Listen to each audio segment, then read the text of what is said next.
ಬಡವರ ಬ್ಯಾಂಕ್ ಹೋಗಿ ಆಗ್ತಾ ಇಲ್ಲ, ಕೈ ಸಾಲ ತೆಗೆದುಕೊಳ್ತಾ ಇದ್ದಾರೆ ಅಂತೇಳಿ ಬ್ಯಾಂಕ್ ರಾಷ್ಟ್ರೀಕರಣ ಮಾಡೋದು. ಬ್ಯಾಂಕ್ ರಾಷ್ಟ್ರೀಕರಣ ಮಾಡೋದು.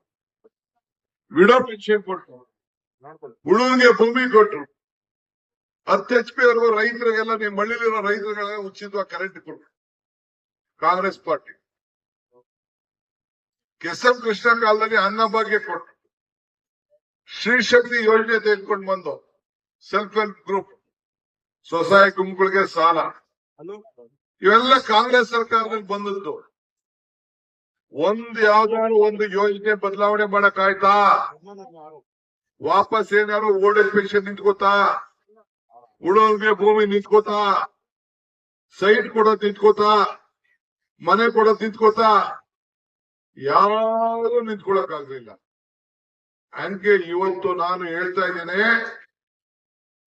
100 ಜನ್ಮ ತಾಳ್ಲಿ ಬಿಜೆಪಿಯವರು, ಅವ್ರ ಹೆಸರು ಹೇಳೋದು ಬೇಡ. ಯಾವ ಕಾರಣಕ್ಕೂ ಈ ನಿಮ್ಮ 5 ಗ್ಯಾರಂಟಿಗಳನ್ನ ನಿಲ್ಲಿಸಲಿಕ್ಕೆ ಸಾಧ್ಯ ಇಲ್ಲ ಅನ್ನೋ ಮಾತನ್ನ ಹೇಳ್ತಾ ಇದ್ದೀನಿ. ಇದೇ ಕಾಂಗ್ರೆಸ್ ಪಕ್ಷದ ಶಕ್ತಿ. ನಾನು ಆಗಾಗ ಒಂದು ಮಾತು ಹೇಳ್ತಾ ಇರ್ತೀನಿ, ಕಾಂಗ್ರೆಸ್ ಶಕ್ತಿ ದೇಶದ ಶಕ್ತಿ. ಕಾಂಗ್ರೆಸ್ ಇತಿಹಾಸ ಈ ದೇಶದ ಇತಿಹಾಸ. ಕಾಂಗ್ರೆಸ್ ಅಧಿಕಾರಕ್ಕೆ ಬಂದ ಎಲ್ಲ ವರ್ಗದ ಜನರ ಅಧಿಕಾರಕ್ಕೆ ಬಂದಂಗೆ. ಈಗ ಬಿಜೆಪಿಯವರು ಅವ್ರಿಗೂ ಹೋಯ್ತಾ ಇದ್ದಾರೆ ದುಡ್ಡು, ಅವರು ಫ್ರೀ ಕರೆಂಟ್ ತಾರೆ, ಅವರು ಅಕ್ಕಿ ತಗೋತಾ ಇದ್ದಾರೆ, ಅವರು ಬಿಜೆಪಿಯವರೆಲ್ಲ ಬಸ್ ಓಡಾಡ್ತಾ ಇರ್ತಾರೆ.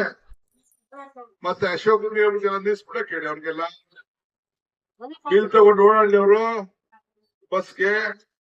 ನನಗೆ 2,000 ರೂಪಾಯಿ ಬೇಡ ಅಂತ ಬರ್ಕೊಡ್ಬಿಡಕ್ ಹೇಳಿ.